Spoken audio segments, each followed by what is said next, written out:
যারা সাহাবীগণের মতো। আর একজন লোকের ঈমান যত বেশি মজবুত, পরীক্ষাটাও তত বেশি কঠিন। তাকওয়া যত বেশি থাকে, আল্লাহ তত কঠিন পরীক্ষা দেবেন। আপনি কোথাও এমবিবিএস নিয়ে পড়াশোনা করছেন কারণ বেশি নম্বর পেয়েছিলেন এইচএসসি-তে, সেজন্য এখানেও পরীক্ষা কঠিন।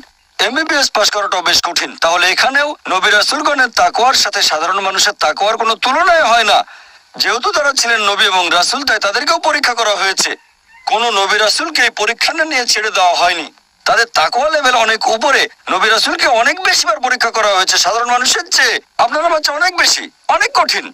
তাহলে আপনার তাকওয়া যদি বেশি হয়, আল্লাহ আপনাকে পরীক্ষা করবেন। সত্যিকারের মুমিন কোন বিপর্যয়ের মধ্যে পড়লে বলে, সুবহানাল্লাহ, সকল প্রশংসা আল্লাহর, আলহামদুলিল্লাহ। সে ধরে নেয় এটা একটা পরীক্ষা। কোনো বিপর্যয় আসলে সেটা হয় একটা পরীক্ষা অথবা একটা শাস্তি। নবীগণের তাকওয়া অনেক বেশি, তাদের জন্য এটা শাস্তি না, এটা পরীক্ষা। আর তারা পাশ করেছেন। যদি কারো জীবনে কোনো ভালো কিছু ঘটে, সেটা হয় একটা পুরস্কার অথবা পরীক্ষা। সম্পদ